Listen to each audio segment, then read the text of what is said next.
juggling my balls? Is that what you're going for? Can't Isn't that what you do when you're in the middle of it? I'm not very good with that.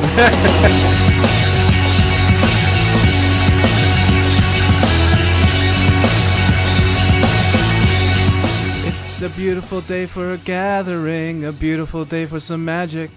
Would you be mine? Could you be mine? Won't you be my opponent? You can keep going with it. No, that's it. That's all I did. That's back to form. I don't even know this one. Shut your mouth.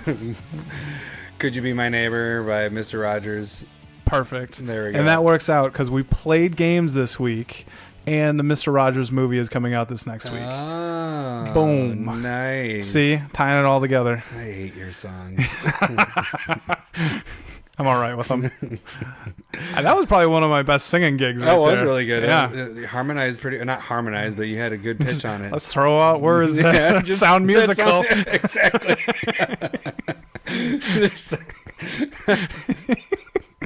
Oh, we're a minute in and we're going to start laugh crying. All right. Welcome to CommanderSmiths. We are the CommanderSmiths. I'm Adam Smith. And I'm Lowery Smith. Don't worry. We're cousins. Just throw out words that sound like music. Harmonize. What's some other ones that I could have used Just there? some buzzwords. I don't know. I'm not in that world. This is episode 92, and it is our last episode for November. The Great Henge giveaway is done after this, so retweet your hearts out for that if you want a chance to win full art. More importantly, win Larry's Quip. Or win the Quip, hashtag win the Quip. Win the Quip, hashtag You win also the have Quip. the chance to win that, which last week when we tweeted these... Almost won. People are sick of the Great Henge giveaway. It was they funny want that because Quip. we went through like half the day, and I was like, oh man, it had more retweets than the Great Henge, but then I think the Great Henge kind of kicked its ass late. Yeah, so there's like 8 people that like retweeting it, and that happens right away. And then people see, oh, we can get this card. All right.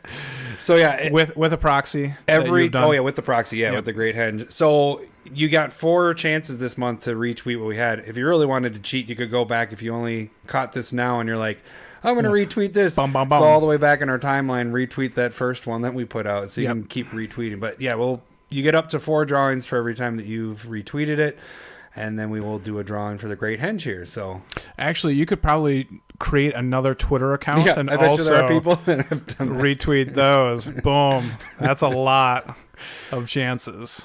It's a good point. You put in some effort. And it would really make me feel like we did not gain that many people then. It would show why we didn't gain listeners. Just multiple accounts. More people following us that are the same people. I know it's you, Bash. Yeah, right. We made like 10 accounts. Why didn't our numbers go up this month? Yeah. Everybody's just making multiple accounts. We got a big episode today. We got to play some Commander yesterday. We're more excited about being able to play. Yeah, we've been having some busy schedules over the last couple months here. So, full day of Commander for me. Kind of I got 2 games in. 2 games in for Lowery. He came late. He had family Thanksgiving. Yeah. And then we are going to talk about our FAV 5's. We're going to get into artifacts, but we're going to exclude equipment and creatures. So it's just so we can milk that out and use those for different episodes. Yeah. Stretch this idea out. We haven't even finished CCC yet. Core cards for Commander. Let's just go back and start the monocolors again. We did get somebody on Twitter was saying, I'm enjoying your CCC, and he's like, I'm listening to episode 56. I love this. And I'm like, oh, we haven't done that in like 4 months, 5 months. No, it's been a year. I don't think we've done it since maybe like Ravnica Legions or something. Once we started getting into the multicolor stuff, it got really stretched out a little bit. We're like, what cards are there? Let's take there's only 10 of these. Let's just put these in there. So if you do follow us on Twitter, you could be retweeting the Twitter thing. I have, if you haven't noticed, I have stopped doing not sharing with Adam for a little bit. Because you did like 30 in 1 week. Yeah, it was very condensed, and I'm just detoxing for the rest of the month from Florida. Yeah, you didn't have a beer with me last night. I didn't have a beer with you last night. You had a sip of the peanut butter oatmeal beer that I had. I was not impressed. I liked it. Again, peanut butter ones, the only one that I've tasted where I'm like, that's really good. Dangerous Man in Minneapolis has a peanut butter porter, which is fantastic, and actually was a flavor of the cheesecake one of them at my wedding too. Oh, so it's a very fun good fact. cheesecake. Yeah. FF for Lowery. I don't even know what that means. Oh, fun fact. fact. Yeah, I got it. I don't even get it. What's going on here? Fun. I get it now. Even though we're speaking about beer here, we're not doing a beer this week. I am tired and driving is difficult. And I brushed my teeth already. That's the real reason. I don't want to do it again. Started brushing my teeth with my son just to be like, yeah, this is fun. Beer tastes awful after that too. And then we finish with AnLQuestion for number 2. This will be interesting if you haven't watched Game of Thrones and you're planning on watching it. Just stop when we get to that point. Yep. Then you don't want to we're gonna do Game of Thrones season 8. How we would make it better. Yeah. So that was his question. Kind of his question. He said in the last couple seasons. We'll talk about 7 and 8 and kind of discuss it a little bit. We'll see how we do with that. So I guess, do we just want to first start off how the gameplay stuff went? You want me to start? Do we want to do our tags? You can find us on YouTube as well. You can Gmail us, and you could be a patron. Twitter was you did the Twitter. But 3 times now. But you didn't do the proxy of the week. You just did your beer stuff. I didn't get to do my proxy of the week. You cut me off because we were in the middle of another thing. But yeah, Patreon, go on there. Like you said, we just gave out the winners this last week for the Patreon giveaway from the and that was fun. People are starting to get them now. And just in case you guys are wondering, we didn't make a video for that this time. Yeah, not happening. We will try to make one next time. We just didn't have and not every patron won cards either, so sorry if you didn't. I need to sit down and contact you. Still sorry, loser, you didn't get cards. No, I just don't want people like, hey, where are my cards? Yeah. And then it's like, you didn't get one, and you didn't get any, sucker. I think we had like 5 or 6 of them that didn't get it, something like that. Yeah. So sorry for that. But then like you said, YouTube, go to YouTube, subscribe there, like and share. That's our free way to do it. And then lastly, go to Gmail and give us some song ideas or show suggestions. Anything you want us to talk about, we will try and make it work. Last week's episode was all about that. Soda. And actually, I think next week's episode that we have prepped is... Which we were going to do last week, and then we talked too damn much, so then we were like, I will do it next week, and now we did gameplay instead. And all of this is very fluid. Yep. We're getting to it. We have the list ready. You guys will hear it next week. I have about 6 pages of stuff. Yeah, well, I keep rewriting it because I'm like, I got to add this. How am I actually going to break that? I'm actually trying to break this down of like what I feel like I would do. I do with 2 color, 3 color, 4 color, or 4 so these color. These lists that we create is as hard to make as it is, Adam, to build decks as well. Yeah. Just no, it's not like that. So the funny thing is, before we played on yesterday, Saturday, Friday, I was like, okay, I'm gonna finish my what's his name? The egg deck. Italia? Yeah. So all right. I had like an idea and I was like, okay, I'm going to start doing this. And I started getting into it and I'm like putting another card down. I have a long list of like 100 cards. I started adding like 20, 30 cards. I'm like, no, this isn't going to happen. I'm not going to get this done in time for tomorrow. So I just gave up. I was like, fuck this. I'll wait until I have some more time. It's okay to give up. I'm not done with the deck. It takes me too long to cut it out. Anyways, so we got some games in yesterday, some sweet games in. I believe you. We went to I enjoyed the 2 that I was there for, but we can start in order for you. Yeah, I'll go quick through my stuff because there was a lot of games, and it was interesting because we normally have enough people that we have 2 groups going at once, and how this kind of worked out was like, we always had just enough for one, and people would leave. Like and 4 or 5 people. Yeah, we had one time where or a couple games where we had 6, so we did 2 groups of 3. Okay. I think we played like 3 or 4 games that way, and then we turned into a 4-person or a 5-person game, and then somebody came and we're like, all right, 5-person game, and then somebody from that game left, and so it was an interesting night. We went through the least amount of pizzas we've ever gone through at Trombley. Was it only 2? 2 pizzas. Jesus. It's because I showed up late after Thanksgiving. I still had 2 of the 16 pieces. I ate the crap out of those, the cheese tray and meat tray that Trombley put in front of us. And then I bought 20 meat sticks that were gone. That could be a good question for people is like, what do you eat when you're playing games with friends? That's a good idea. What do you guys eat? I just do pizza. Because we just do we do pizza, and then sometimes it's chips, and then Trombley and Jeremy is always Mountain Dew. For sure. Yeah. And then what do you guys like consuming when you're playing at a long? Is that all you want is pizza? For sure. I don't get to have it at home anymore. Okay, so the first games, I'm just going to jump right in. There were some interesting games in the beginning. Actually, throughout the whole night, there was a lot of interesting games. I was going to say the last game sucked. Shut. We'll get into that. I mean, so actually, the first picture I took and I put it on Twitter. I mean, the only thing that sucked about that last game was your attitude. All right, so the first game, I got there at noon. Trombley was there, of course, it's his house, and Jeremy was there. So just us three played, and that was actually the picture I posted on Twitter when we got things started. I played Yarok.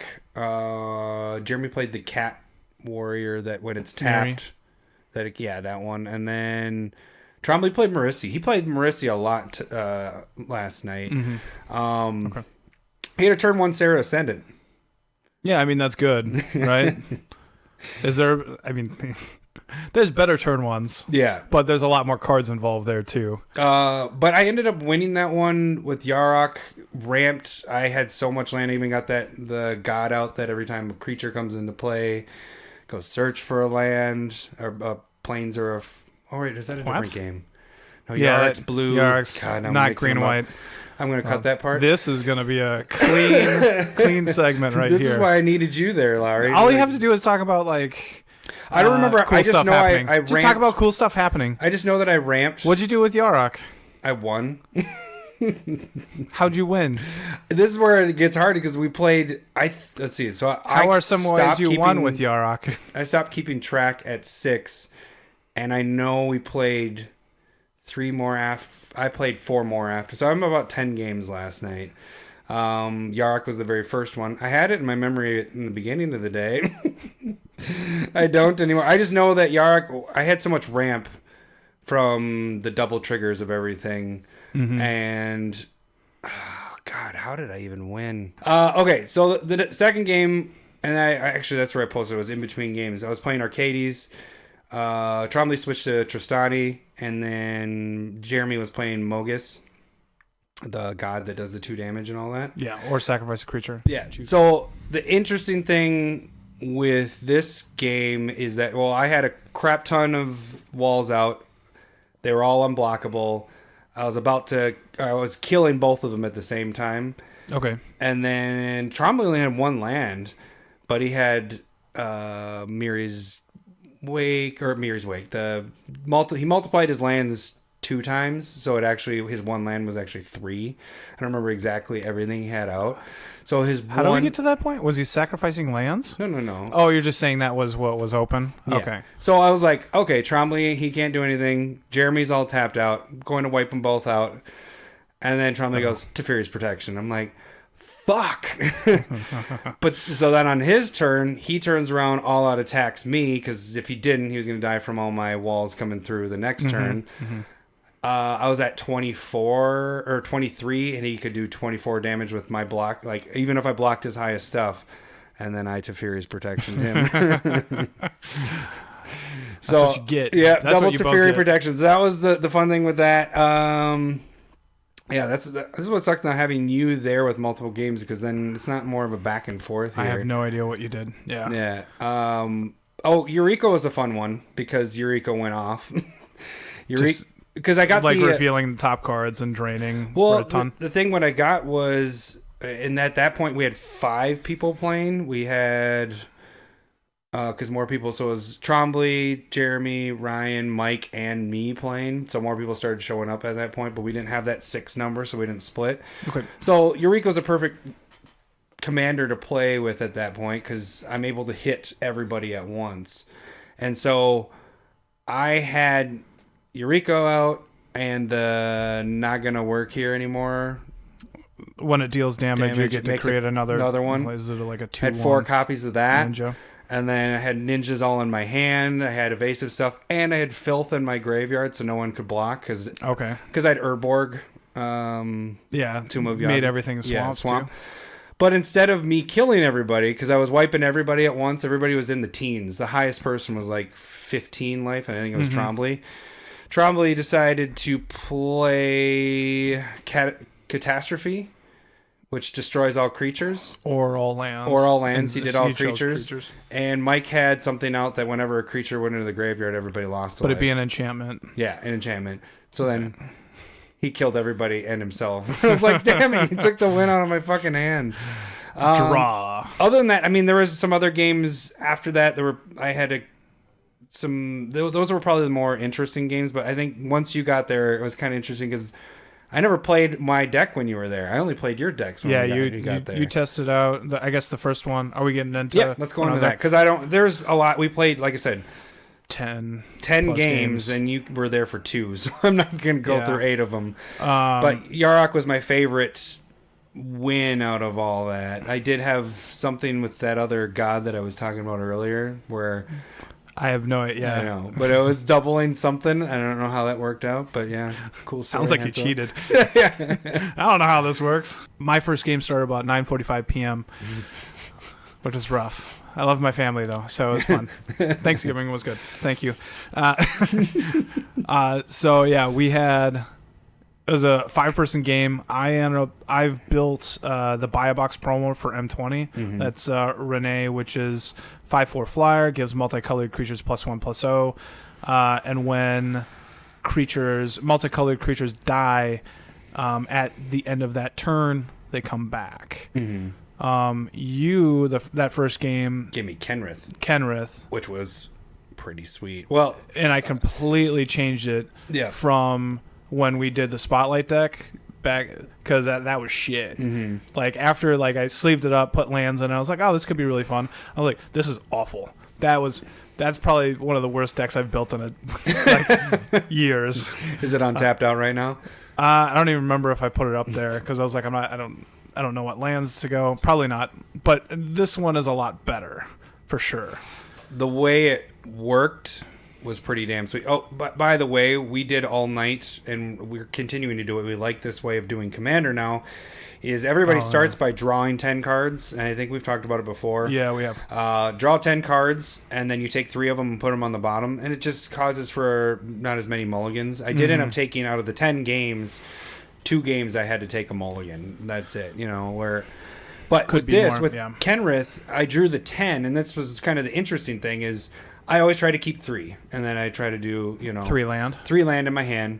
Kenrith, I had all the cards in my hand. I was like, okay, if I get 2 more, that was the hard part. Is I had my lowest casting cost before I could do something was 5, which is what Kenrith is. Yeah. So I was like, oh, I should be able to get it. I was mono-screwed in the beginning for a couple of turns. Yeah. So I got my 3 out. Got got to 4. And then didn't do anything for 3 turns. And then that time, I was getting beat down. Yeah, you're getting taken down, which I was fine with because I didn't say anything, but it just naturally happened like that because everybody else had a boar state and you were just doing nothing. People are like, well, I got to attack somebody, so you're open. And yeah, because Trombley was playing Marissi again and goading people and making us do stuff. So it was just kind of like, well, might as well send it where I'm not going to lose my guys. But I will say I did have...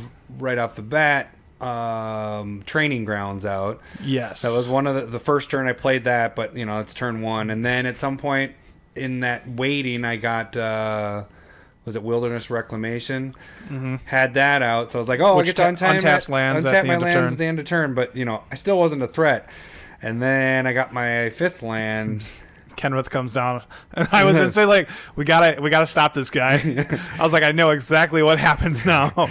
So then it goes around and then comes back because it untaps. Yeah, the next right before it's about my turn, I get down to 4 life, and I'm just like, all right, here we go. And then it's about to be my turn. I'm like, gain 15 life, draw 2 cards, and just started going crazy. And then it just went nuts. Kenrith was pretty sweet because then that next turn, because I had it in my hand the whole time, Seedborn Muse. So then I was just like, gang. And by the end of my turn, I think I was at 50-something, wasn't I?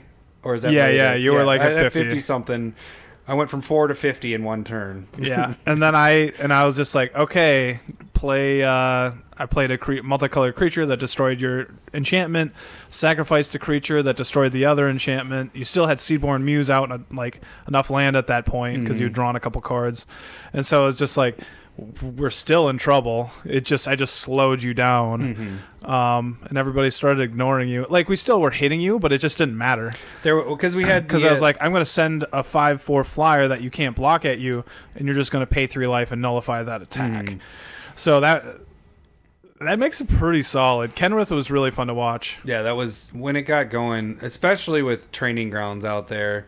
That was freaking nuts because it was just you're paying 1 to gain 5 life. All you really looked at for the card too was drawing cards, counter +1/+1 counters, and gaining life. Yeah, and I kept forgetting that I could give him trample because he was a 9/9. You attack trample. with like a 9/9 Kenrith and chump block by a 1/1. I completely didn't even think about it. And Larry after the game was like, "Yeah, you could have given him trample and done more damage." I was like, "Oh yeah, shit." And I could have brought stuff back from the graveyard. You had the elk in your graveyard. You could have like just ramped like crazy out of there. You were just excited about the 3, which is what honestly I was really focused on too. I needed to draw more cards and gain life because then I became the target. Kind of. There was a lot of strong people out at that time. We had that ape snake that kept getting passed around. Yeah. Then Trombley's Marissi got stolen, which pissed him off really bad. Yeah. So number 2 was playing Eureka, which was a stealing deck, and the ape snake from Commander set. Yeah, that's what I did. Turn. I think I ramped a bit. So at 6 mana, I played. Shit, I should have forgot or remembered it. I should have forgot. So what I did was it's an artifact that comes into play, and then you can tap 2, sacrifice a creature you control to steal a creature. And so I stole the ape snake, and then I had Renee in play, I believe, and so that creature came back into my hand that I sacrificed, able to replay it. I think it was Elvish Hex Hunter. And then I think I ended up with. By the end of the game, I had like 10 like morphed cards from the ape snake. It was 8 to 10, something like that. And you had manifest cards. Yeah, the manifest cards. And so that was really fun to steal a creature from a stealing deck, which is what Eureka was. Because he played Control Magic on Marissi. He was trying to steal my Vidalcan Ori. Yeah. Like, it was just kind of fun to watch, like, kind of steal it. And then he couldn't do anything after that either. He could have stole his ape snake. He stole back. your turn. Yeah, and then that's how I lost. I straight up lost. That sucked. Because it was fun. Like, Renee was doing what it was supposed to do. Like, I was really enjoying it. That was that game. He stole your turn, right? Yep. Yeah. Okay. And so, because that's what that deck was doing. And then he played Worst Fears, targeted me, so he was taking my turn. Adam was right before me, plays Obnixilis, creature that... On purpose. Because I was like, you're taking his turn, this is going to be awesome. And so... what that does is if you search your library, if an opponent searches their library, not only do they have to sacrifice a creature, but they also lose 10 life. This is the card that we... Larry killed himself 2 times in this with that card out. And so I was trying to make it 3 times. I was at 18 at that point, and number 2 took over my turn, and he drew a natural order, which I was like, okay, I'm good. I don't have any. And then he drew the natural order, which is a sorcery, sacrifice a green creature, search your library, put a green creature into play from your library. So I'm searching. So I lost 10 life, sacrificed a creature. He killed Renee right away. He just untapped that artifact that gave the ape snake back to himself. Like, I went from, I think I had like 10 mana available at a turn. I went down to 4. He just like sacrificed a land, sacrificed a creature. Fabro Elder is really good. Yeah. Really, really good. And so after that, it didn't even make it back to me. I think I ended up being down to 1. Yeah, and then I played Obnixilis, the Planeswalker from War of the Spark. Draw 1 card. Whenever an opponent draws a card, they lose a life. So I was like, I'm playing this to kill yourself. So it was. I thought Kenrith was really cool when like you were able to ping a little bit. The fifth player was playing Cumena and kind of came out slow. Yeah.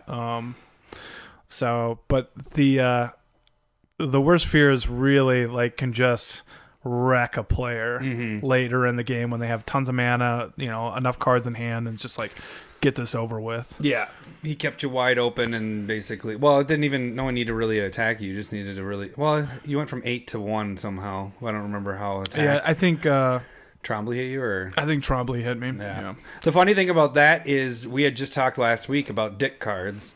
Yeah. And dick things, and we had mentioned that stealing creatures pisses people off the most. And not the most, but it's on the it's a very high list. And Trombley, listening to that, he admitted this when he was there. He's like, "Yeah, I heard your episode on that," and I was like, "Yeah, I don't know if that pissed me off so much." And then it happened to him, and he was like, "That made me so fucking furious. I couldn't stand it because you can't do anything about it. There's you can't get it back, even if you have infinite mana. You can't steal it back. It's there. You have to kill whatever's there." And so he just was like, "I see what you guys are talking about." It for some reason, stealing stuff, and it's the same thing. I'll say it when you guys were both, you and number 2 were manifesting when whoever had the ape snake. You're taking our cards, and I'm like, God damn it, I don't want you to take my cards. And you were like, you did a scry, and you're like, okay, you can have that card. Like it was basic land. But then the problem was, I could have drawn with Kenrith. Yeah. But I didn't want you to take a good card, so I purposely just put a counter on Kenrith instead. Yep. And I was like, okay, you can have that basic land because then I know it won't flip over to a creature. Funny thing about that is, I don't think we had one flip over from Manifest. No. No one did I the only had cast. one creature, and it was like a 1/1 shadow from Trombley. So everything else was randomly land. Yeah, for which the is most kind of part. crazy that happened that way, because there was a lot of manifested stuff out there. And none of the manifested creatures actually died with an ape with the ape snake under the control. Yeah. So because whenever a creature you control that you don't own dies, and you have the ape snake, that player loses 2 life and stuff like that. Yeah. So I didn't have enough like sacrifice outlets to make it happen. Yeah. So yeah, needless to say, I don't remember how Kenrith won. Oh, I wiped out Trombley because I had Sanguine Bond. So then I gained 20 life, and then drained him for 20 and he was at 20. Yeah. But then number 2 had hexproof on himself. By this point, it was just me and number 2. Yep.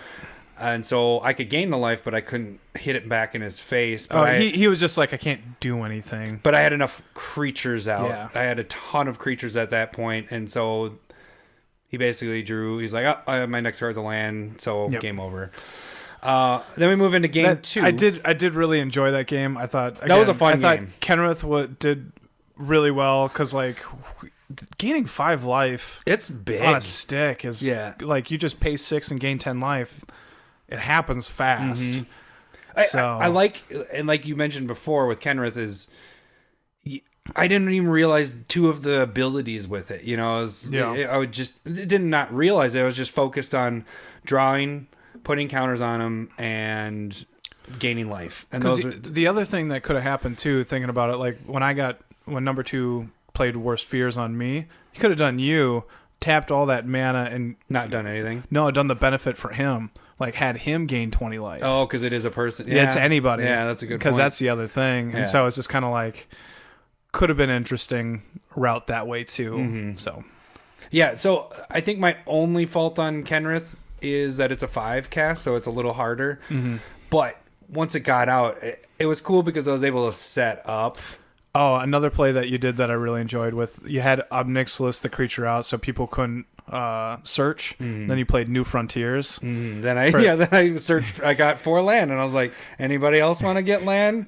No. It's green and an X sorcery, and then all players may choose to go and get X amount of basic lands, put them into play tapped. So Adam's like, yeah, I'm going to go do this. Do you guys want to join me? And lose 10 life? And the creature? No, that's all right.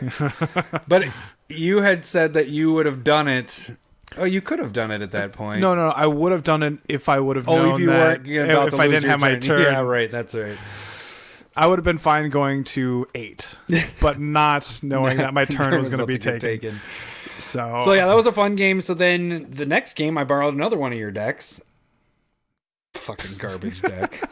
It was my adventure deck. It's not a garbage deck. I'm gonna say I don't blame Lowery with it. You're He built just it as good as he unenthusiastic. could. It just the adventure cards. There aren't that many that are good. Like the adventure part of them, you know, in a 4-card format where you can have duplicates of them, you play all the best ones, the ones that they have.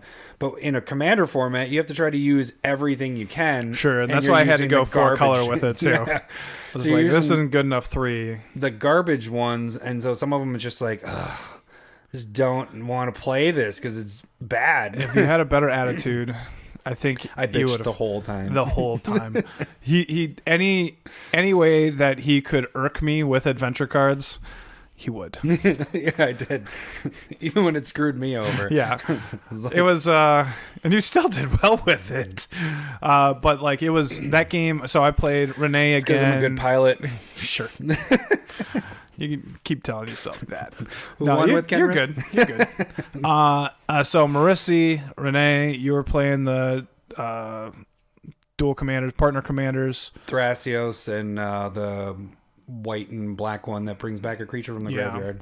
And then Cumena again, and then number 2 switched over to... What did he switch over to? I don't know. It wasn't Yuriko because that was the one before. Yeah. And then his next one was was Yarok. Yarok. Yeah, that's right. And so that's what we were dealing with. And I think Marissi did really well because he played turn 4 Bedlam, which is no creatures can block. Oh, man. Yeah, that's why I was just like, for you, I wouldn't have even been doing adventures. I would have just been playing creatures and attacking, knowing that my little they were shits just bad creatures. But you could have should have been able to just flood the board with them a little bit because they're cheap. No, but I had a lot of expensive ones. I had the Star, which was 5 and 2 green, and I had the white one, which was 7. My board wiped with that. So that's what was hard with it. But yeah, that was kind of brutal. I liked it, but the other nice thing was everybody kind of went down evenly that way. At one point, we were all within from 12 point, like the top 8 was to 12, yeah, and the bottom was 8.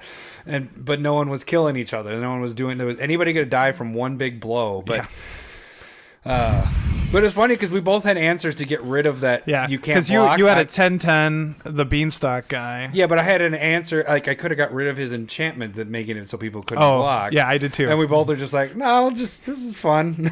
Just keep because no one was getting like picked on necessarily. It was just like you said, spread around the board. Yep. And so I like that. It made it.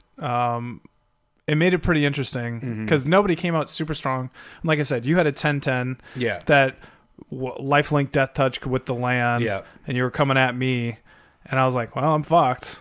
And number two killed it. I was like, thank God. He's like, I'm not trying to save you, just can't have you gain 10 life. I was like, makes sense to me. Then was it the next turn? Next turn I played Titanic Ultimatum. What was it was either 1 or 2, but it gave all my creatures +5/+5, first strike, lifelink, and trample. Oh, that's right. Yeah. And so then I attacked, and he killed my 10. It was my Renee was like a 10-9, so he killed that, so I didn't gain that life, and I went up to like 20. By that time, I think I was at 4. We were all super low at that point. But then, how did you get? It might have been a turn or 2 later. How did you get wiped? Because I got wiped out first, I believe. Oh no. I'm going to say I thought about this after we played, and I felt kind of bad with it. Because so Keenan, my buddy, he was the one that was playing Cumena. He's not new to Magic. He's played, but he hasn't played Commander. This is the first time playing Commander.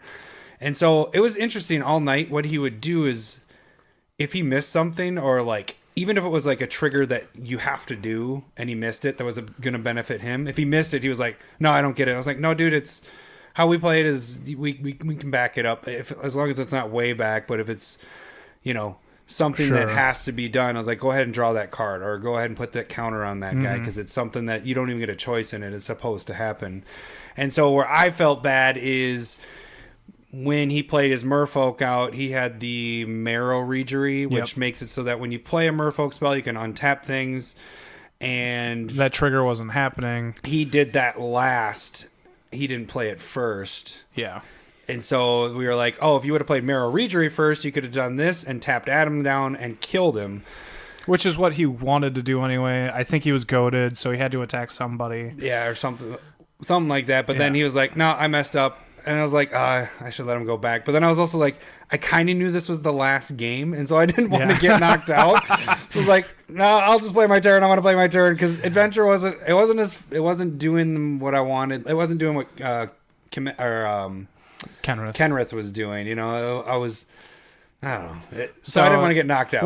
One thing that I would say is that when you have a new player or even like a person with a new deck, I think you can be more lenient. But yeah, no, that's because he was borrowing a deck, and that's like what you were borrowing all a deck. Night, but that's what I was kind of getting at. Is I was doing that with him all night when he was playing, but he would never take it back. You know what I'm saying? I was like, no, dude, you do it this way, this way, this way. He's like, nope, I did it that way. I fucked up. Move on. So which was impressive because most people that we were teaching Magic to or teaching Commander for the first time, you know, they'll take it back. But he has a pretty good knowledge of it, and so. Yeah, I would take it back if there was something that was because it's like stupid play. Again, when it's new, you're still learning how to play the deck, and so like. But he kept doing it all night, and so then that's why I didn't jump on it more. But now, like looking back, I was like, I should have just said, yeah, go ahead and kill me. But then it didn't matter because then when it came to his turn again, he killed me. Yeah. Wake Thrasher got big. Yeah. And he made me tapped out again. He did what he wanted to do this time with the right order and tapped me or killed me, and So you were pretty bitter that game just because you looked at your cards and you're like, I don't like any of these. At least it looked pretty, right? Yeah, they were pretty cards. I guess my biggest beef is the adventure part, and we kind of talked about it after. I wish the adventure part were things that you would use more in Commander, like just things that are useful. Yeah, what it is Giving 2 like 2 really wasn't that big. They're combat tricks, and they could have been more widely used as like instants and sorceries. So like green could have had an adventure fog, or like a gain life adventure, or like it wasn't really diversified. It almost felt like over 50% were combat tricks. Yeah, +2/+2, +2/+1 flying. Maybe red's a little bit different, but I didn't. That's not in that deck, so I didn't. I did counter a spell from you. You did. That was a bitter play. It was. Actually, it wasn't a bad play either. It was pretty good. I had Marith, Will of the Wilds coming in play, which with Renee, I'd be able to have it in play, pay 3, deal 3 damage, however I wanted. It die, come back to my hand. Next turn, do it again. So it turned into a machine gun a little bit, or making more creatures. So it wasn't a bad play. So then, I played it. That's that fairy one, the blue one that comes. That's a 2/1 flying. I think that's all it does. Counters a spell of 3 or less. Yeah, it's a solid card. I think that's a good one. I thought Marissi did really well for Trombley. He kind of went with a Myriad theme, which that 8/6 Myriad was a beating. And he had non-basic land walk on the 8/6 trample because I was a dickhead shooting my mouth off. Yeah, you were. You're like, I can block it. So yeah, at one point I attacked him. He was at 10, and I put him down to 5 with Renee, and he was like, "Why didn't you just kill me?" I was like, "Well, I'll tell you. I had sneak attack in play, and I had Megalanoth in my hand, which is a 6/6 trample vigilance. When it blocks, it deals that amount of damage back to the player." So you were like, I had sneak attack, and so I just pay a red, put it into play, block, kill him. And it wasn't like you were and I told telling him, your hand because we'd already done it. Yeah, I had already done Megalanoth a couple times. Like, I have Megalanoth in my hand. I've dealt damage this way. This is why you're going to die, is what you were saying. And then he's like, well, I'm just going to equip it. And I was like, fuck. Shooting my mouth off. He would have, like, because the difference would have been is if he had attacked somebody else with a non-basic, I would have still been able to block the counter, the token, and that would have done it. So he knew to attack me with the non-basic land walk. Everybody else, that was dumb cocking off. But sneak attack with Renee is pretty sweet. Yeah, that is pretty sweet. Being able to pop it back in your hand after that, and like it's instant speed. Like because I had the wolf guy. Shit, why am I forgetting that? So, but he's a 2/2 when he comes into play. Create a 2/2 wolf token and gain 2 life. It dies at end of turn, comes back into play, and I left a token behind. Get to do it again for another red. Like, you can do that at the end of every turn, basically. So that feels really cool. I for sure changed Renee after last night. I got home about 2:10, went to bed about 3:30. That's why you were like, I didn't go to bed till 3:30. I was like, yeah, I didn't sleep well either. You got home and messed with your shit. Changed quite a bit. Lowered my curve because it felt kind of fun. It was I like what I would call juggling. And so, like, I don't even know, we all? juggling my balls? Is that what you're going for? Can't. Is that what you do when you're in the middle of it? I'm not very good with that. You fumble it, you're like, but whoa! just like, it's kind of nice being able to have a multicolored creature. It comes back, get to do it again. When I get a better card, I can start doing that more. And so I enjoyed that deck quite a bit, but like a card like Godsire at 8/8 for 8, like just wasn't going to work in that deck. But I've been wanting to play that card for it's one of your babies. A decade. Yeah, I love that card, but it's just not good in anything. Probably good in the Populate deck from this year, but I didn't build anything there. Yeah. So I think you just have to think of your pet card and go, okay, you know what? Actually, I got to take this out. It's just not good here, and you got to make those decisions. So it was in there for a little bit on your cutting board, or you just? It was in there last night. Oh, it was in there. Yeah, it was. So after playing through it, I was like, no, I can't do that. So, anyways, what ended up being another Trombley kind of decides who dies and lives kind of thing, wasn't it? Yeah, he killed me. Yeah, he killed you, but then it was between him, you, and... No, he figured out that he would have done it right. He did it the right way, but he kind of fucked up, and then we kind of let him do it back. And I don't even remember who won at that point. Cumena won. Cumena won? Yeah. Anyway? Okay. Yeah. So, because he thought Trombley thought he had Marissi out. Two? He thought he had Marissi out, but I had just killed him by attacking. And then he kind of blanked on it, played a couple of creatures, attacked, goaded him, went to his turn. He's like, you can't, you got to attack. But then we were like, number you 2. didn't even have Marissi out. And he's like, oh shit. Yeah, so then he had to, we were just like, take those 2 back. Because he had said that's what he was going to be doing. Yeah. And so we were just like, go ahead and do that. But he was able to, how did he survive that then? That I stopped paying attention. I started cleaning up. So he made his thing unblockable. And if you play Marissi, remember that because your he had opponents to attack can't. You. Somebody, yeah. So then he killed you, and then he fought his. That's right. Yes. He drew the green and white. Or green and colorless, where your target creature you control fights another creature. He fought his 8/8, killed it. And then he couldn't kill Cumena, and then Cumena won the next turn. And then just remember with Marissi, opponents can't cast spells during combat. We even messed that up during... so up until last night, I thought it was only during your combat. But Marissi is any combat that's going on. Your opponents, you still get to if you're the controller of Marissi. Marissi's a freaking sweet command. There's just so much to it. Oh, you're going to all out attack me? Furious Protection. You're like, fuck that. Yeah. Marissi. We didn't even catch that then. Yeah. So that was one of the mess ups in the game. We're like, oh, shit. How did that? No, damn it. So... good. We stories get a lot longer when I'm involved. Yeah, because we went up to 40 minutes. I was wondering if we were gonna be able to fill this whole hour here.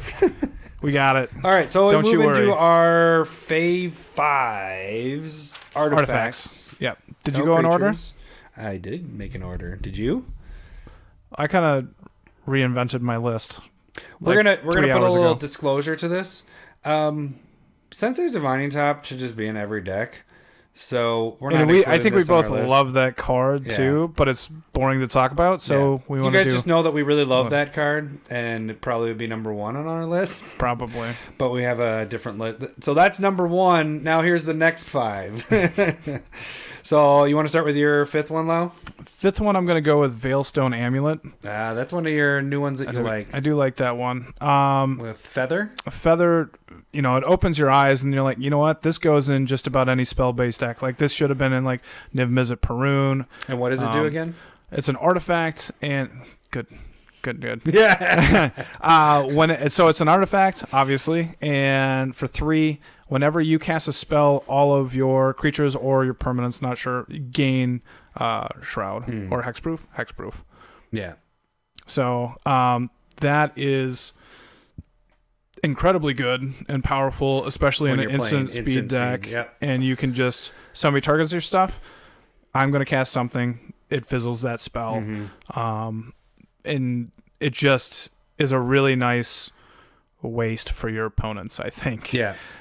If you're in a meta where they run a lot of like sweepers, like Wrath of God, stuff like that, really probably work. not as good.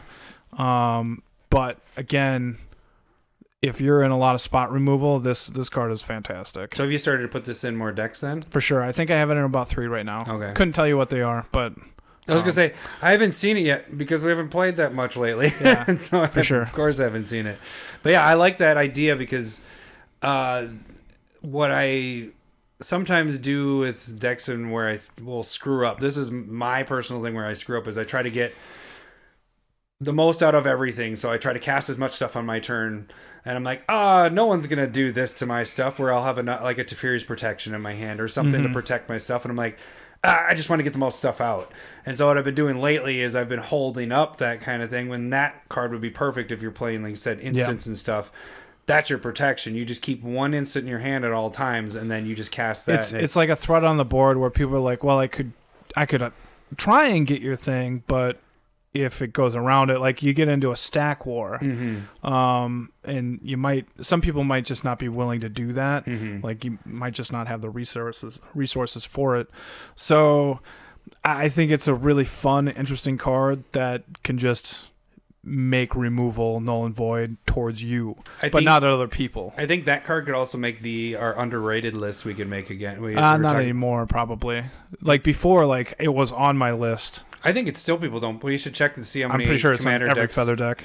Yeah, but how many commander decks? There's only a few feather decks, but it could go in other decks, like you're saying that when you're playing instants and stuff. Okay. All right. Well, my number 5 is Treasure Map. I have been starting to use that card, or I've been using that card for a while now. It's just a sweet. It can go in any deck. It has mana, has scrying ability, so it's 2 comes out. You can tap 1, tap it, scry, look at the top card, then you put a counter on it. When you have 3, flip it, and you get 3 treasure tokens. It taps for a mana, I think of any color. Yeah, and then you can sacrifice a treasure token to draw a card. Yeah, no, that almost made it into Kenrith. Yeah, so it's just, it does so much. Early, late, you can get that card and it'll benefit you, and it's not threatening. People aren't going to destroy it. They shouldn't. Yeah, because it's just, it doesn't seem that bad. But I guess I wouldn't probably play it if it didn't have that scry, but that scry really helps. That tapping one, if you're just putting a token on it, and then when you get 3, it flips, it'd still be okay. And that nice ramp, I think it's, it goes really well in just about any deck. Yeah. Like it's not like one of those cards where it's like this is only good in a monocolored deck or a 3-color deck. Or like you have to be playing treasure. You don't need to be playing treasures. This just all works within itself. I would agree. I think that's a really cool card. I want to play with it more. I do have a proxy of that one. Do. That's one of the first proxies when we do the proxy of the week. That was one of the first ones. That's one of the first ones from last year. So number 4 for you. It's going to end up being Cauldron of Souls. I do like that card. 5 mana. You like your protection kind of stuff. A little bit. So this one, it taps, and it gives any target amount of creatures persist, which is when that creature dies, and if it doesn't have a -1/-1 counter on it, comes back into play with a -1/-1 counter on it. Now, I just like it because it saves you guys from wraths, but also you can do any creature on the board. So you can save other people's creatures if you want them around. If you have something similar to... If you have ETB stuff too, it helps you trigger those again. For sure. So a lot of times you do that, and I put those in decks where I'm purposely trying to kill my stuff. I mean... It's a good ETB thing. Like another thing, like being able to target everything can be really cool. Remember, cards that always get cut, Haboro and Cowardice. So with Cowardice, anytime a creature is targeted, it's returned to their hand. So with Cauldron of Souls, you just target everybody else's creature. They all go back to their hand. That's kind of a neat little thing that might be missed. But so it can be used just to be like, well, nobody can rat the board unless they want your stuff to stay around. I have this in the Yawgmoth deck, the mono black one. I probably have this in 2 or 3 decks right now.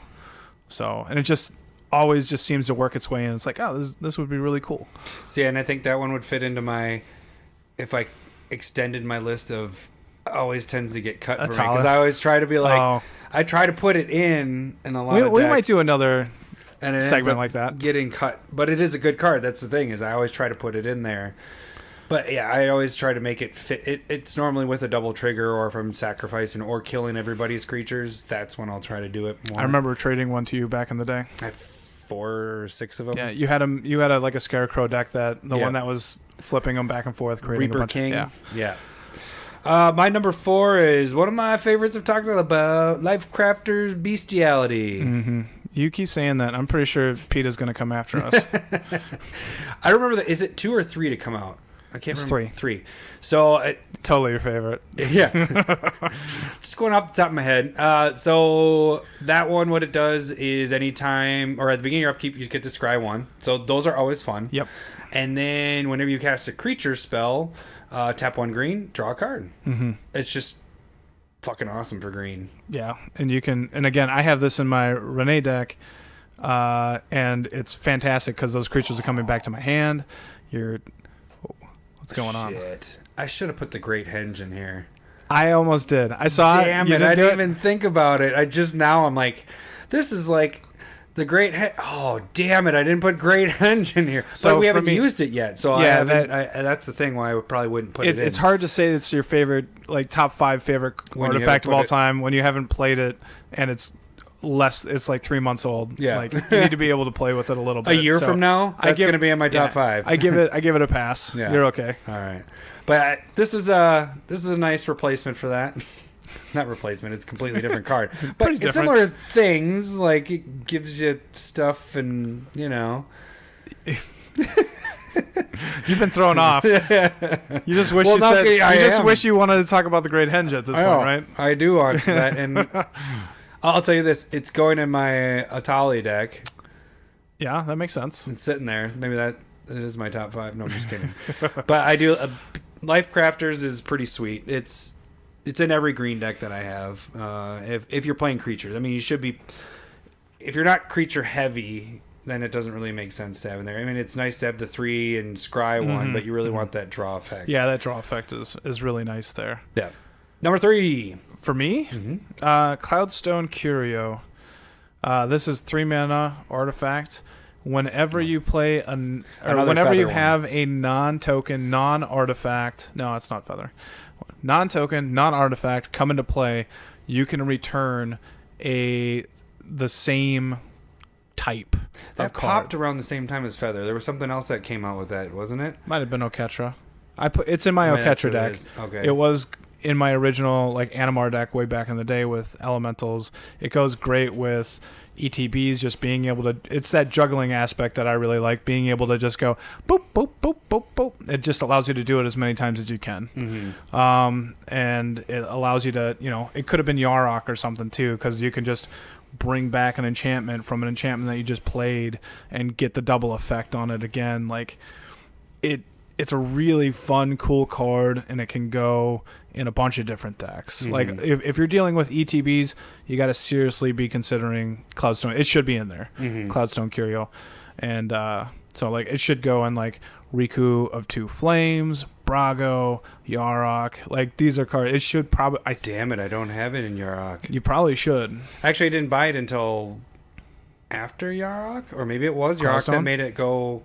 Was that about the same time? I don't know. It's been back and forth. I meant the foils popped around the same time. Yeah, I don't know. So I didn't actually own it until those were starting to go crazy. And I was like, oh, gotta pick up some foils here. So I gotta make a proxy of that one. Cool. Because that would be pretty sweet in Yarok.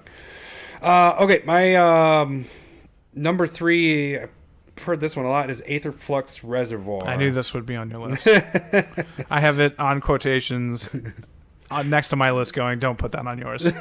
Because Adam's going to put it. Yep.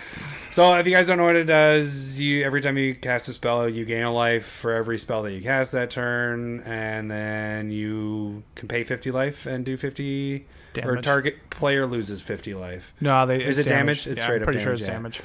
This card's just... and how I play, it's a game ender. Yeah, how I play is normally not just one spell a turn. Normally my turns, if I'm going crazy and things are happening, it's multiple spells happening all at once. And so I can gain a crap ton of life. And even if you're only casting 2 spells a turn, 2 or 3 spells, it's still a lot of life gain. It'll typically go in something that can get over that 50 and use its other ability. Because you used it in your wolf deck. This goes in any life gain deck, really. I just started thinking about like that whole juggle thing. It'd probably be really good in that idea too. Yeah. I didn't combine the 2 ideas, but just being able to go like in Ketra, I think I play, 1 spell 4 times. You can 4, 5, 6, 7, 8, 9, gain 10 life. Yeah, that's pretty get ridiculous. A couple of tokens, and then you can eventually just burn somebody out. Yeah, I've won a lot of games with just doing the 50 life thing. Yeah, and I think probably the more prevalent, if more people in our play group, which you should not be doing, is if they were playing it, we would have to all be playing like Crows and Grip.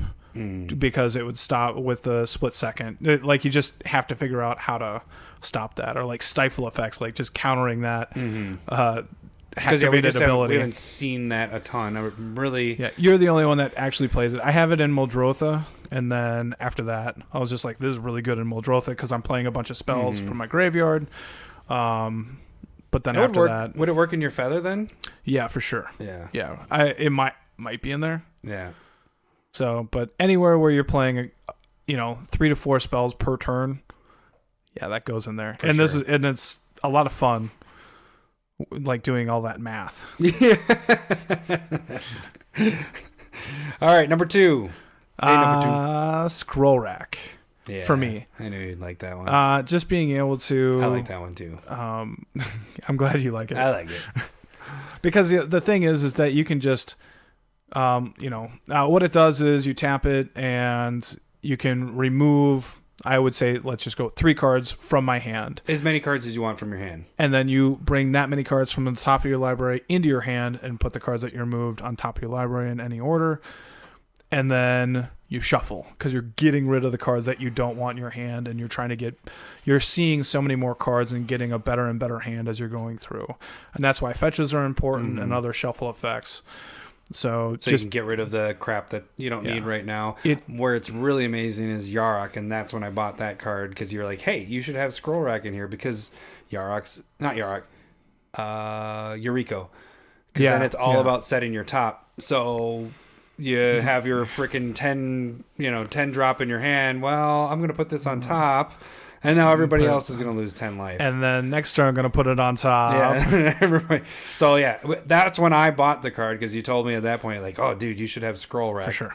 I fronted I think it was $30 at the time. Problem was, I got a fucking smoky card. Oh, that sucks. Yeah. So it smelled like cigarettes when I got it. I was like, God damn it. Put some Febreze on it. It's in a binder. So now I have proxies of it. Yeah, I guess that's a nice thing too. But I like this card almost more. I don't know. I shouldn't say that. It's right there. It's like 1B. 1A is Sensei's top. 1B is this. Like it's right there. One thing that I would say, like between Scroll Rack and Sensei's top, the thing like Brainstorm is probably not arguably the most powerful card in Legacy. It just is. And that's because of seeing more cards, fetching away cards you don't need, just getting more stuff. That's what Sensei's Dividing Top and Scroll Rack are in Commander, in my opinion. You're just seeing more cards than your opponents. Even though you're not necessarily drawing them, you're just getting more cards and just gaining that advantage. So that's where I was just like, Scroll Rack is awesome. I have it in Vivictus Asmati. Anything that needs a bunch of stuff at the beginning, like sometimes you can just be ramping a ton and you want to ramp a ton. You just like, I need more land, and you go and get it. Yeah. The card is so good. If you don't have it in your toolbox, go get it because it is an amazing card. What's your number 2? My number 2 is Mirage Mirror. That's the other one that was on my do not put on my list. Do not touch that. Actually, so Scroll Rack was on my. You took it off? I appreciate that. Well, I didn't put it on a list. I just never put it there because I was like, Larry's gonna have this one on there. But Mirage Mirror, The funny thing about Mirage Mirror is I always end up forgetting about it, and I end up adding it. I'm like, I have to fit this in because you have your theme of what you're wanting your deck to do, so you're looking for this, let's just say Yarok stuff, ETB stuff. So I'm going ETB, looking for this, looking for that, and then I'm getting down to the end, and then I kind of that point I'll start like looking at maybe some other cards, and then I'll go like through my binders and stuff. Yeah, and then why isn't? What the fuck? Why don't I have Mirage Mirror in here? Got to put that in here.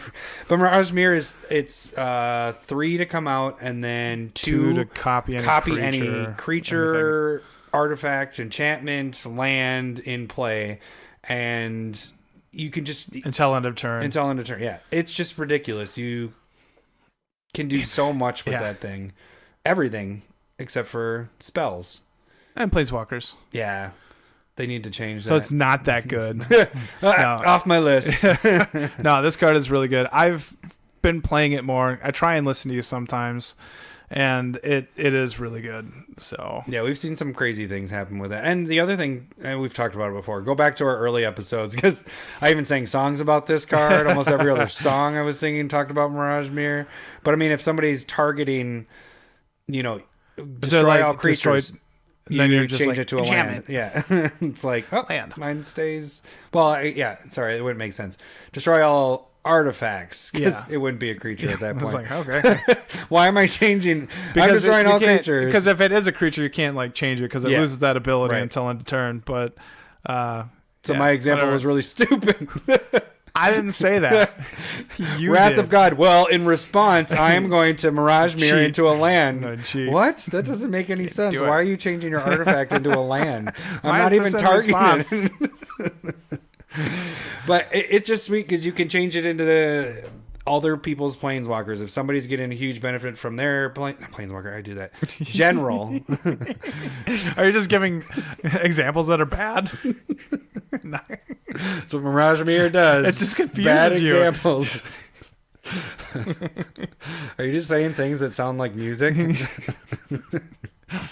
You really harmonized.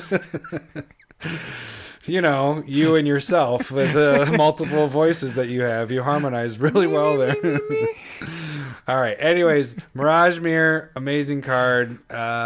You can do lots of things with it. Number one for you. That was your number 2, huh? Yeah. I don't know what your number 1 is. My number 1 is going to be Crucible of Worlds. Is that yours? Nope. Okay, good. I like that card. The Crucible of Worlds, or your number 1? No, I like that card. Okay. So Crucible of Worlds, 3 mana artifact. You can play lands from your graveyard. And this is just fantastic. Again, if you're running any sort of fetches. And for me, we'll talk about this hopefully next week with mana bases, but just being able to, if you just continually able to play lands, essentially. You're like, I want to draw more spells, and I'm always going to be able to play lands. This way, it's so good. Or you do what I did in last night's game, and you have Reminep Excavator out, and you play Strip Mine. Did you do that? Yes, I did. That was to win the game, though. I was at the end of the game, and Trombley was my own. I was killing everybody else, and I was like, Trombley, lose all your land. I did it 4 times because I had Oracle will die. I had all the land givers, so I was able to do it 4 times. Trombley's like, you son of a bitch. Yeah, that's pretty mean. But yes, Crucible of Worlds just allows you to do some really just consistent. It helps your consistency, being able to, and what you're saying, just doing that with Explore and all those cards that put more lands into play. Right. That just gets you so far ahead consistently. Azusa, all that stuff works together. And we play a lot of fetches. That's what you should do with multicolor, so you're always going to have shit in there for whenever we're playing. You should. And then you have other utility lands that you can take advantage of those. Sure. Buried Ruin would bring back an artifact into your hand. You got to sacrifice that. There's a emergency zone from War of the Spark where you pay 1, tap it, sacrifice it. You can play spells at instant speed, but then you just bring that back, and you can do it multiple times. The card is when you're thinking about your lands more and thinking what you can do with them, this helps out so many decks. And it doesn't have to be a green deck. This can go in any of your other decks. That's the point of Like if you're gonna play green deck, you have this and Ramonap in there, but if you're going that style. But Yeah. I think consistency wise, if you can fit it in there, you just kind of do it. mm-hmm. I think I have Crucible Worlds in 8, 10, 12. I don't know. Just gonna keep saying numbers. 36. Do you have that many decks? Harmonize. That's the name of this episode. That's what we're doing. The name of the episode. I gotta write that down. So yeah, I love the card. Maybe I overuse it, but just like the consistency that it lends itself into a deck makes me love it more. Nice. Well, And- my number one, mine's gonna be a little more boring than that. Oh no. Monocrypt. Okay, I was afraid you're gonna say Soul Ring, No. which is technically the same thing. All right, Monocrypt, Last night played because Monocrypt. yours is pretty. I lost the first roll and then won 6 consecutive even rolls. But it's just I'm assuming. So was this in your coin flipping deck too? yeah, for Okay. sure. Yeah. But that's not the deck that I was using, like that it happened in last night. It was Yeah. just I put it in a lot of decks because it's a 0 drop, 2 mana. You flip a coin, beginning your upkeep, you lose 3 life. It's pretty basic, but it goes in. I have been putting it in almost as regularly as I do a Soul Ring now. Sure. So it's kind of a pet card. I know it's boring, but it's good when you get that 0 drop. In. Absolutely. I think that's one of those cards that kind of puts you into that upper echelon, or like just like you're becoming more and more competitive. So like I would put that card Because it's expensive. Yeah, it is go expensive. get it. I would put it on that level of like Gaia's Cradle, of just like that's just so much more than what a large portion of the player base Yeah. can do. Because in our group, it's just me and you that have it. Oh, good for you. Yeah. Oh, really? Yeah, it is us. Yeah. Yeah, there isn't anybody else that has that. So like I only try and use it when my converted mana cost is really high. So like if I had a Kalia the Vast deck, well, I probably shouldn't. Trombley, go get it. Go spend a couple $100. Don't do that. Or like, but I have it in my Vivictus Asmati deck, and I think I have it in one more. But we went and bought it. We liked it so much because up until, what was it? I traded for mine. But did you have the old one? Like the one that was, they didn't even, it wasn't I have even an in a Eternal set. Master. Yeah, so it was Eternal Masters. Before that, it was, what? Buy a book promo. Yeah, so it wasn't even like in a set at all. Yeah. And so once they printed it in that, we were like, oh shit, we have to get this. This is like a must for Commander. So we got it at the bottom price, basically. Yeah, I traded a Noble Hierarch straight up for it. Did ya? And I was like, Jesus, what are they doing?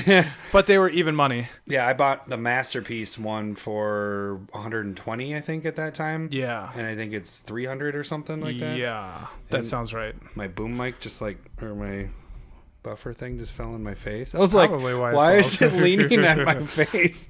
But yeah, so spent the money on that because I knew I wanted it in almost every deck, and now I tend to put it in almost every deck. All right, so that was our Fave 5. Now we move into the final segment with our ANL question from number 2. If you guys want to send us ANL questions, just hashtag it ANL questions on Twitter. And we can just click on it and be like, ooh, I like that one. Yeah. So his question was, what was it exactly? It was more of, No, we're not reading it. not It's exactly. more like, what would you how do would you to fix the last couple seasons of Game 7 of and Thrones? 8? So if you haven't watched Game of Thrones right now, this is the time to turn off the podcast. We hate to say see you later, Stop. but just click on the end so then it shows that you that you completed it. listened. Yeah, right. I think it actually gives a count as soon as they start the episode. Does I it? don't know All right, they is that how that finish works? it. Yeah, I think so. I don't Okay. know. So yeah, Game of Thrones, 7 and 8. What do you think, Larry? We could go Or to 6. set- 6 is an amazing season. They have 2 of my favorite episodes on that. They all blend together to me. So So you had Battle of the Bastards in that season. yeah, that was amazing. And then Hard Home. Yep. Oh, that one's my favorite Yeah, episode. those 2 episodes are that amazing. ending where freaking the Night King, Yeah, puts just his staring hands down up, Jon Snow. and everybody just rises up. Yeah. Just I want that poster. Okay, and then you're like, holy shit, this is getting better somehow. Then comes season 7. I don't remember anything that I loved from it.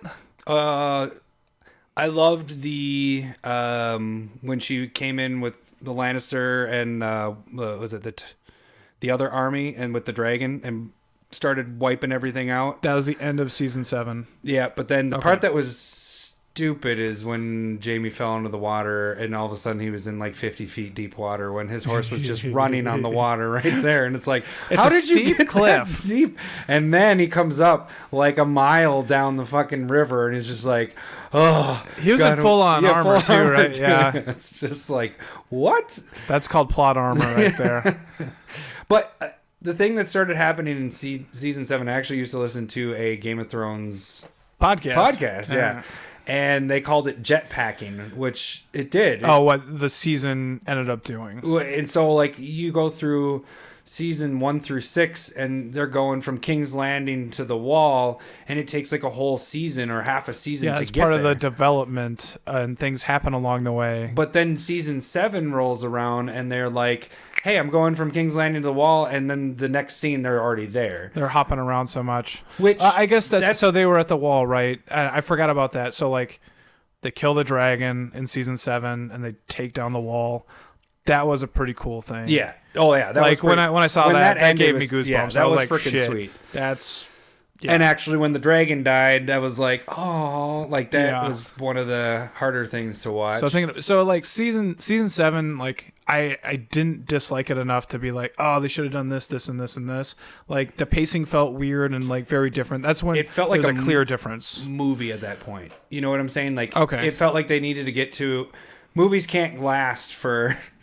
Yeah, so you hundreds of hours. Things. So they go, all right, we're making it like a movie, and it just seemed like they're like, boom, we're going from here to there to there, and they just move things at a really fast pace. And one of the great things about Game of Thrones was that it was just the pacing was perfect. Mm-hmm. It was just like it's never been better in my opinion for like book to video, and you're just like because normally they're. Developers are just like, we got to go faster pace than this. Nobody can keep like everybody's going to get bored with a book pace. And they did it, and everybody's like, this is amazing. Yeah. And they sped it up in season 7, the jetpacking.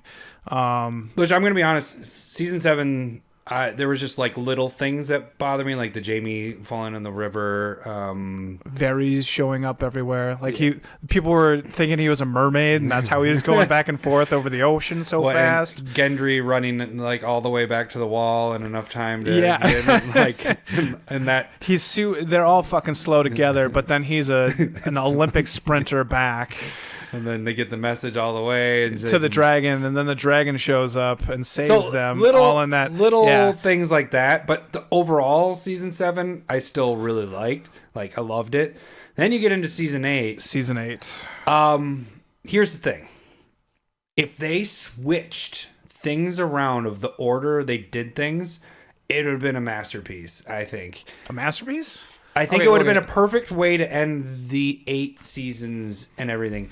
What the problem is you start your Game of Thrones starts off with these White Walker things. Yes. And you're just like, what the fuck? This is the thing that's ending the world.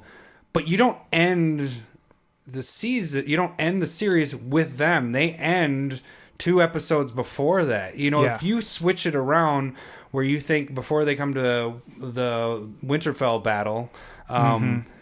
if you kept that thinking that they were coming there and then all of a sudden they showed up at King's Landing and killed everybody there and just made 1 million people turn into White Walkers. Yeah. And now we were talking about that at the end it was just like at the end of the second episode where they like were building so much tension, like we were calling how fucking sweet would that be if they just went around and went to King's Landing and killed everyone. We were both on that page, and it was like that would be a sweet subversion of what you're expecting, and you still do the exact thing of how the White Walkers get killed, but you just have a lot more make more people actually die at that point. The thing that they had to do there is they had to make your heroes survive because now they're going to fight at King's Landing. Yeah. So everybody survived that Winterfell battle, where if you switch it around and make it so that this is the last battle. This is who is going to be sitting on the throne. Because what you did was you built up this ever-present evil, and they lost in their first fight. Mm-hmm. Like, that's what you ended up doing. That was like, if magic goes with the story of, like, the slivers, and the slivers are everywhere, and they're getting everybody, and then you get in front of Sliver Queen one time and kill it, all the slivers die. Like, the hive mind is gone. It's like... That's pretty much what White Walkers were. And you're just like, why did you just... They failed the first time. Like, all that buildup was for nothing. And so that was my biggest beef is that you end on the big baddie as a story in my mind, not. I mean, she was fucking evil as shit, but it was, and how she died too is like, But the thing is unsatisfying. Flip it, just flip that around, and then I would have said it was a masterpiece. You know, I would go with a masterpiece, but I would still say like.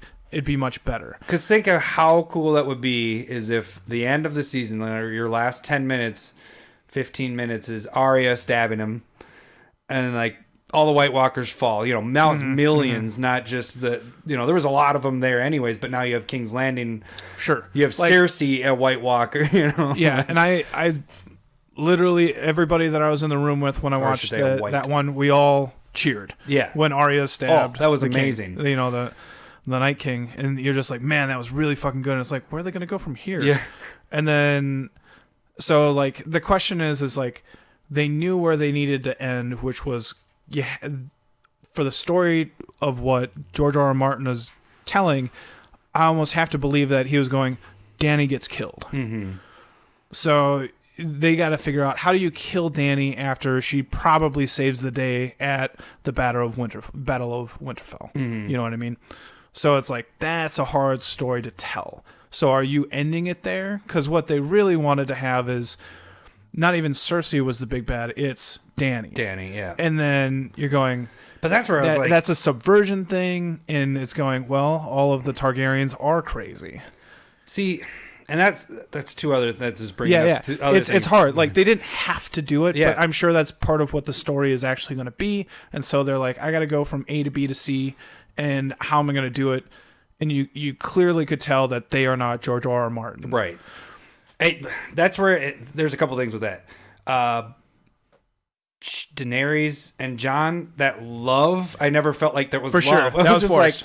Like, I've loved you since the day. I'm like, God, this does not feel like when Snow was with the redheaded, what's her name? Ygritte. Like that, like felt like, that was love or whatever. But this was like, you guys just fucking met. What the hell? This does not feel like love. And then it felt like it was forced for her to turn, like to make her evil. It was just like, it didn't feel natural. There wasn't like a progression of like seeing it. They tried to do it over a period of time. So like in 4 episodes. Well, so when at the end of season 7, when like the dragon burned at that battle against the Lannisters, and she burnt Sam's brother and father. Oh yeah.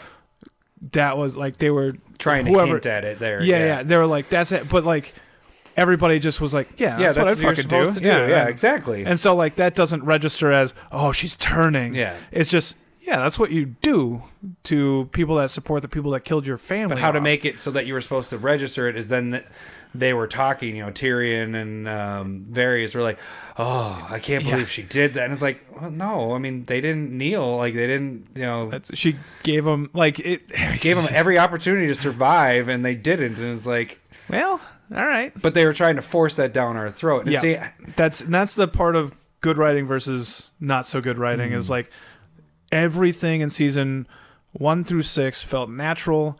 7 started feeling forced. Like, one of the dragons... instantly dies by the Kraken coming out of the side, and you're like, where the fuck did he come? Yeah, how did the dragon die? Why did the dragon die within 5 minutes? This doesn't make any sense. Why would you, like, the dragons are a huge pull. Why would you just kill them off super? Like, those are problems that you could just didn't have to do. Yeah. Other than it's like, oh, we got to get Dany down to 1 dragon. Yeah. Well. Like, it's just again, like, no. Okay, so let's back this up again. That's season 8. You flip it over, and you mix those around and make it so that it's never. I know they wanted the battle of, the mountain and freaking Clegane to go against the Clegane Bull or whatever. That was fanfare right there, and I think they did a good job there. Yeah, but you know what I'm saying is like that's the only thing you would miss if they would flip those around where it was. the White Walkers hitting down King's Landing and it coming the other way. Because you could have wiped out Daenerys. You could have never tried to make her crazy. You just have her die in the battle to save Jon's life. Sure, you could have done that. You could have done the heroic way of doing it and everything, and you could have had the other dragon die in that battle as well. That's how Jon's off his, whatever. Yeah. You could have made everything that happened happen, but make it, I guess it would be more of a Hollywood ending. You could have switched it, though, like, even when you're talking about the White Walkers heading down, you could have had it changed a little bit more, too, where you have Dany's army actually go to King's Landing before the White Walkers are showing up, too. And then you can have that turn and actually see her turn evil for more than one episode. Yeah. Like, that's the part. It's like, you have to kill her. We've only known her as an actual bad guy for half an episode. Yeah. You're like, this has no weight. It feels super weird, forced, rushed. And so, and along with knowing that it wasn't 8 or 10 episodes and it's 6, you're like, you're just forcing it. You could have developed it, kept the normal pace of what the show was doing. At least even that tweak that you did in season 7 sped everything up, you could still keep it like that, but just make everything extended. And so it was just kind of weird because episode 1 and 2 were super slow. And then it was, and I was fine with that build up, like 1, 2, 3 into Battle at Winterfell. Which, like, if they switch it around again, that's different things. The Battle of Winterfell was still sweet. I mean, besides everybody surviving and no one really dying, it was still really fucking It was really sweet. Well done. Yeah. I mean, the entire episode was just one huge battle, which was freaking sweet. But make that your fucking finale, man. Yeah. Well, or like that's your pinnacle of the story right there. So it kind of felt weird, like, oh, so we had 2 main villains and then a surprise actual main villain popped in right at the end. Like, if you made Dany you know what that is to me? That's like Frozen. The movie Frozen does that. You don't know that there's actually a villain until the last 10 minutes. Have you seen Frozen? I have seen Frozen. That was Cindy and I. We saw that movie before we had kids, and we walked out of it and like, why do people like this movie? There's no bad guy until the last 10 minutes. This person that you're like, there's no even hint that he's a bad guy. And then he's like, oh, I'm not going to kiss you to make you survive. I was meaning to kill you, and you made it so easy. It's like, what the fuck? Like, you're not Where'd that come from? That's a good point.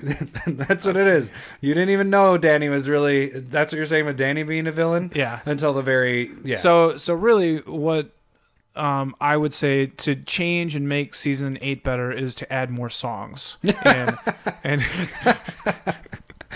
that's what I would go with that. That's what I learned. That is the summary of this. Have more songs. There was one song. What's his name that did the song? One of the songs. He's a singer. He was in season. Ed Sheeran. Yeah, have him come in. That was a little lame too when they started making it.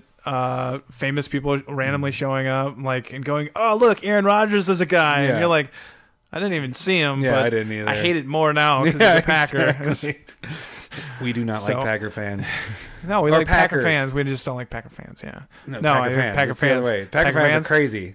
Unless you're a listener, you're not that crazy. I also don't like the Packers. Yeah. No, but then they also did make references to him still in this season, or season 8, because they're like, when Ed Sheeran, he was the only like sex scene in the whole season, or had his eyes blinded, or burnt off, or shut, and it's just like, Jesus. So like, how do you okay? So should we clarify this? You had to have returned the pacing of at least season 7 to season 8. Agreed. You could bring it out to at least 8 episodes. Let us do the order of everything. Yeah. That felt like the worst order they could have went. Because again, for me, the White Walkers were the big baddies. Yeah. You start the season the whole, not season, series with them. Like, they are the enemy. Yeah. And then you don't end on them. The thing going into, if that was the last episode, I also would have gone into it going, are they going to win? Yeah. And we still, even the Battle of Winterfell, we were like, are they going to win? Like, are the White Walkers going to win here, and then it's them marching on King's Landing? Because And we then you were don't also know who you're going gonna like, root there's for. only 3 more episodes after this. What are Yeah. you gonna do? Yeah. So And they just you go in with that as your last episode. I mean, you really go into it going, who's going to win? Because seriously, I remember going into that episode being like, I really don't know what's going to happen here. Now think of that if that's the very last episode and of the whole series, you end with I always had that there was theories floating around, and I liked that idea that Bran was actually wargs into the Night King back then, Sure. so it's actually Bran the whole time, and that's why whatever. there was they're walking up to kill Bran. I was like, he's so calm. Everybody, like, the White Walkers are White Walkers, but I was just like, holy shit, what if the Night King kneels? Like, that would have been crazy if he knelt at Bran and Bran was like, put his hand on him and he was controlling him the entire time. Like, that could have been really cool. Like, the whole thing about Martin's deal is like the subversion. Things happen that you don't expect, but it makes sense. The problem was, like, they could have seeded that a little bit different.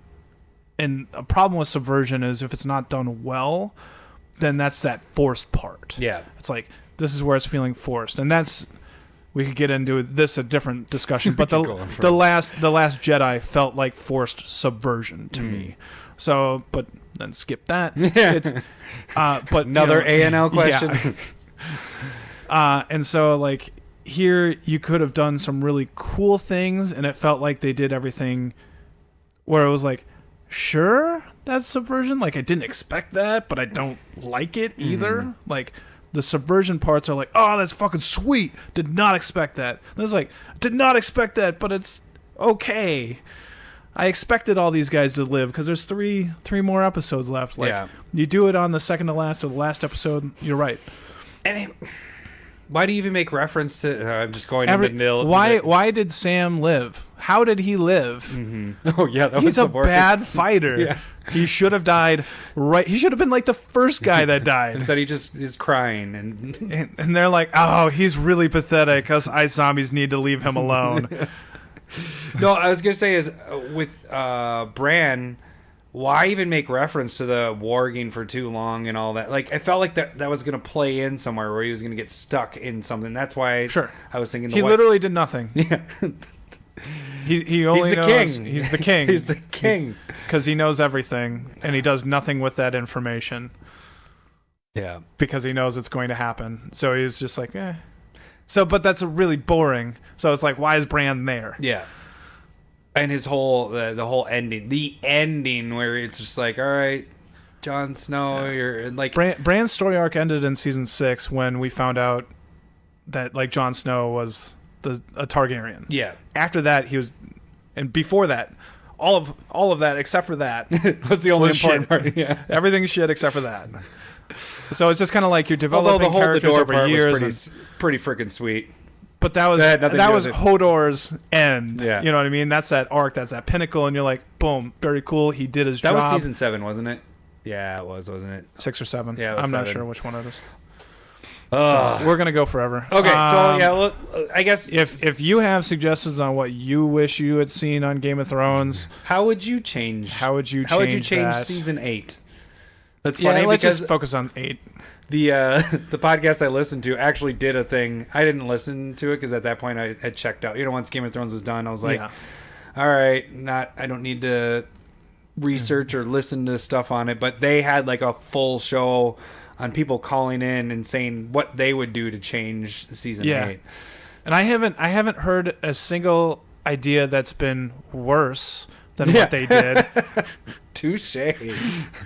I think what we put together is pretty amazing. I think it would have been amazing if we would have. There are a bunch of different routes that could have just been better. Yeah, and we, without any real detail, we just made it better. I still my overall consensus of the whole show. If you've listened to this part, then we just ruined it for you. But if you hadn't watched it or anything yet, is amazing. My favorite show I've ever watched for sure. It's really well done. Lord of the Rings was up there for my favorite movie series of all time, just because that's kind of, I'm a nerd freak with that stuff, like medieval. Harry Potter, love Harry Potter, loved all the books and all that. This, even though it's not a movie, overtakes that. Like, this is my favorite still, even with season 7, and I don't include season 7 in that. 8 was just kind of what we just talked about. I still put it there at the top for me. For series. Yeah, because nothing's even close to as good. Yeah. So, I mean, you can fuck up the ending and still do all right. And the thing is the books aren't done yet. So maybe we do get this, and that's where you are. This was your, once this is done. I think Martin's books are going to be different. Yeah. For sure. No, what I'm saying is, this is your favorite series, right? Or is it The Gunslinger with Stephen King? So I do, yeah. This was I thought. I quantify it. This is my favorite book series. That's not done. That's not done. Gunslinger is one that's done. That's your Yeah. favorite, Yeah. which the movie is awful. The movie is awful. Don't watch that at all. For sure. They need to redo that one. We should go on that. That should be a TV show. Yeah, They've for sure. tried to HBO make should have picked it up. Yeah. And that should have been their next thing. Although I it's am fucking- excited about it's weird Watchmen. and I've heard cool Watchmen is and- really good. I haven't paid attention at all. All right, well, we stretched this out to an hour and a half. Way Sorry to go, about Lowery. that. High five. All right, you guys can catch us next week. We will see you guys later. Yeah. Talk to you, are we going to do mana bases? I think so. Yeah. Let's So- try and do that. Next week, you guys are going to enjoy this one. It might be awful. This is what I do with lands. I think it's going to be sweet. All right, we'll see you guys later. Talk to you later. Talk to you later. We'll see you. Bye. Forgot what I normally say. You even gave me the wrap it up finger. I was just Wrap like, it let's up. end this.